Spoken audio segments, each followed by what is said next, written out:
প্রয়াগরাজে মহাকুম্ভ মেলায় আগুন। রবিবার শাস্ত্রী ব্রিজের কাছে সেক্টর 19 চত্বরে আগুন লাগে। আগুনে ভস্মীভূত হয়ে যায় সন্ন্যাসীদের 260টি তাঁবু। ঘটনাস্থলে পৌঁছয় দমকলের একাধিক ইঞ্জিন। এলাকা ঘিরে ফেলে প্রশাসন।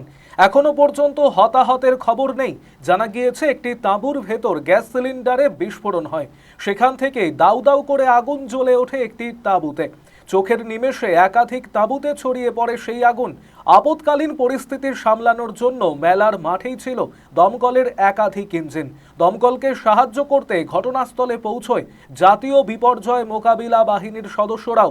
তীর্থযাত্রীদের থাকার জন্য উপযুক্ত টেন্ট তৈরির পাশাপাশি কুম্ভ মেলা পরিচালনায় সহযোগিতা করছেন সংঘের কয়েকশো সন্ন্যাসী এবং স্বেচ্ছাসেবক। রবিবার কুম্ভ মেলার 19 নম্বর সেক্টরের একটি তাঁবুতে আগুন ধরে যায়। সেখান থেকে অন্য তাঁবুতে আগুন ছড়িয়ে পড়ে। এই খবর পেয়ে ভারত সেবাশ্রম সংঘের সন্ন্যাসী এবং স্বেচ্ছাসেবকেরা দ্রুত সেখানে পৌঁছে গিয়ে তীর্থযাত্রীদের উদ্ধারে হাত লাগান। সংঘের প্রধান সম্পাদক স্বামী বিশ্বাত্মানন্দ মহারাজ জানিয়েছেন, এদিনও আগুন লাগার ঘটনার খবর পেয়েই সংঘের সন্ন্যাসী স্বামী সত্যমিত্রানন্দ মহারাজ সহ অন্যান্য সন্ন্যাসী এবং স্বেচ্ছাসেবকেরা দ্রুত ঘটনাস্থলে পৌঁছে আগুন নেভানোর কাজ ও উদ্ধার কার্যে ঝাঁপিয়ে পড়েন।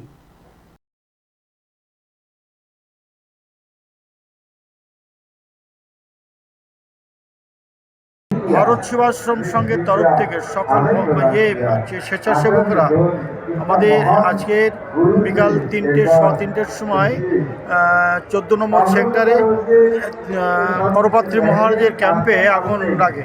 সে আগুন লাগার পরে আমরা দেখি সব যে ধোঁয়া উঠছে। ধোঁয়া ওঠার সঙ্গে সঙ্গে ভারত সেবাশ্রমের তরফ থেকে সকল স্বেচ্ছাসেবকরা সব আমরা দৌড়ে ছুটে যাই এবং সাথে আমাদের গ্যাস সিলিন্ডার নিয়ে আমরা যাই, যে ওখানে যে প্রথমেই ভারত সেবাশ্রম সংঘ যে আগুন নেভানোর কাজ শুরু করে। তারপরে আছে আপনার ফায়ার ব্রিগেড আছে, অন্য সংস্থা তখন চলে আসে। আসার পর আমরা সবাই মিলে তখন আমরাই আগুন নিভাই। অন্তত কম করে হলো 500-600 অন্তত ক্যাম্প পড়ে গেছে। ক্যাম্পের ভিতরে করপাত্রী মহারাজের যে ক্যাম্প ছিল সে ক্যাম্প পড়ে একবার পুরো ছাই হয়ে গেছে। ওখানে আর কোনো কিছু নাই এবং সব কিছু একবার পুরো ছাই হয়ে গেছে।